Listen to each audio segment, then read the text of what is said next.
A very good afternoon to you. This is Lunchtime News coming to you live on MTV Sports. I'm Shaheen Jirampati.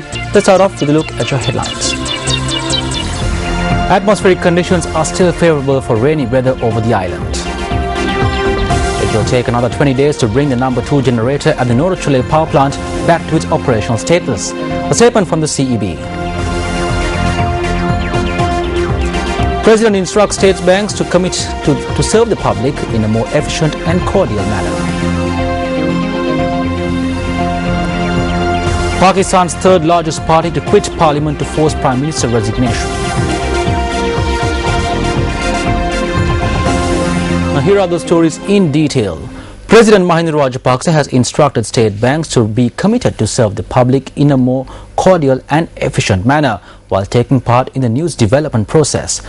The president has made these instructions at a meeting convened at Temple Trees last evening.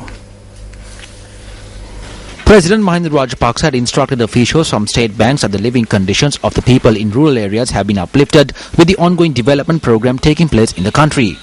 The president had noted that he had received complaints from small-scale businessmen from the villagers, citing that they are faced with difficulties while dealing with banks. President Mahinda Rajapaksa had instructed the officials to serve the public in a more cordial and efficient manner. The meeting was convened to obtain views and suggestions from those representing the state banks and insurance institutions informing the budget for the year 2015. President Mahinda Rajapaksa had pointed out that the banking system must not be a burden to the public and that it should create an opportunity to connect with the public.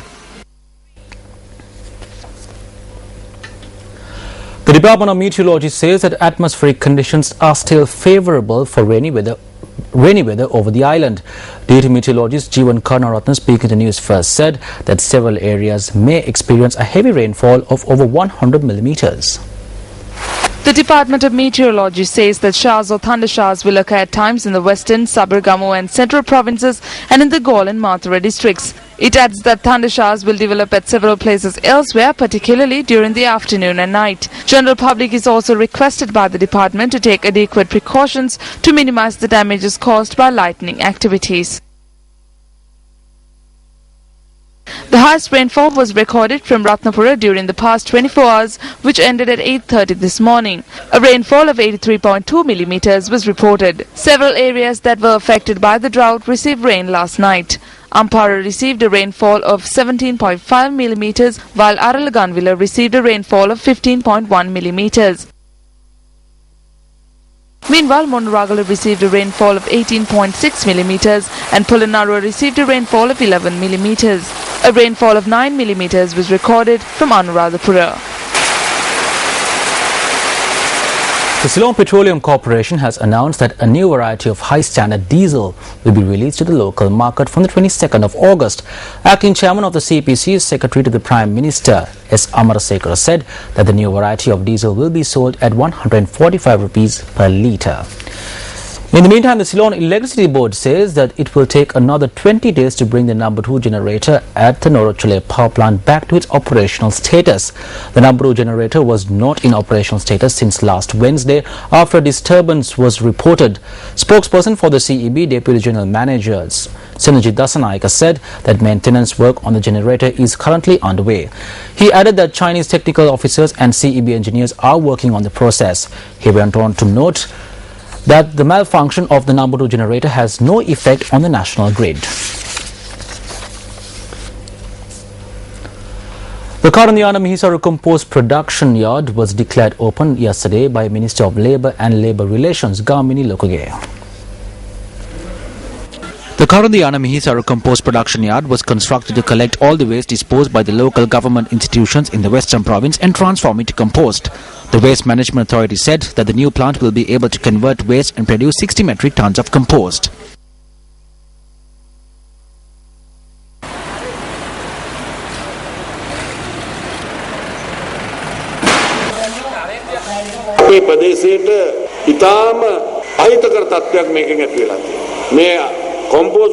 Waste has created a bad situation for us in this area. The production of compost will only provide us a slight relief. When you consider the amount of waste that is received, it is difficult for us to fill in this gap. The reason for this is because waste is being brought to this plant in an improper manner. If I am not mistaken, we receive about 12,000 metric tons of waste at this plant. We cannot bury all of this waste. We cannot prevent the bad smell from spreading. It is not your fault. This was initiated without a proper plan. Our plan was to create an area for the public to relax, similar to the recreation area. While there is waste like this, we cannot proceed no matter what plan is implemented. The Devinura branch of the All Ceylon Common Fisheries Association was declared open yesterday. The event to declare open the new branch took place at the Devinura Community Hall.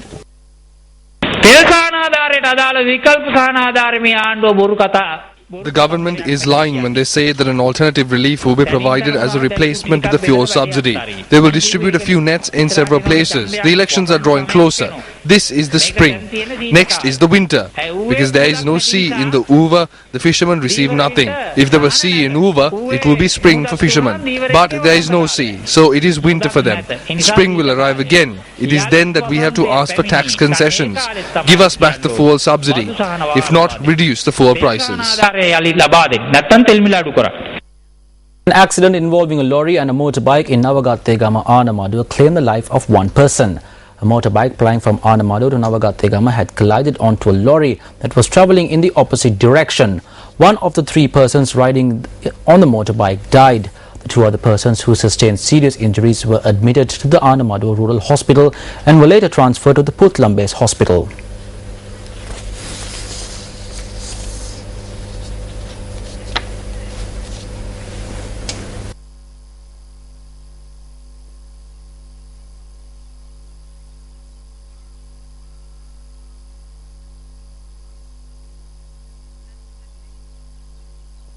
Before heading on to sports news, let's take a look back at one of our local stories. A mosquito control unit was established at the Ahaliguda District Hospital.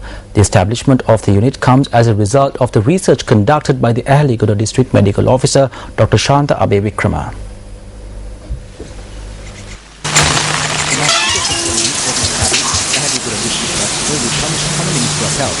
The Ahaliguda Pradesh Sabha, the Divisional Secretariat and the Medical Health Office of the area have extended their support for this initiative.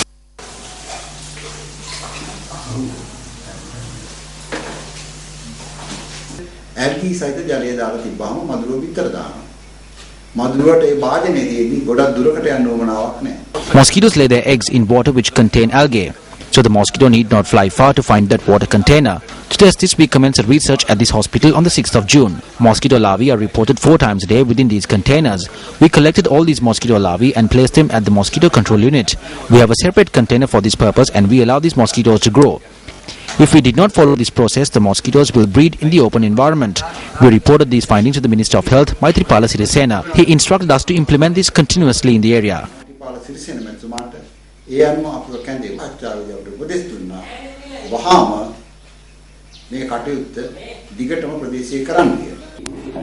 A program was also launched to raise awareness among the local community about the mosquito control unit.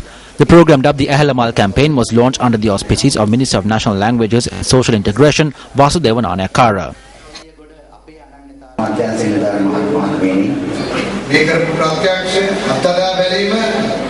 The research that was conducted and the methods that were uncovered will be included to global.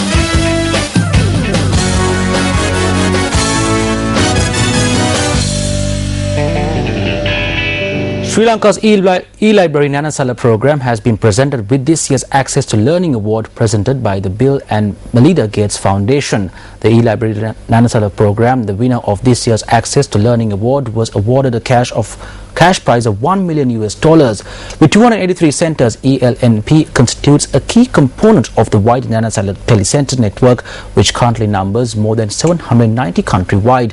The Nanasalas have helped increase Sri Lanka's computer usage and its literacy rate from below 10% in 2004 to almost 40% today.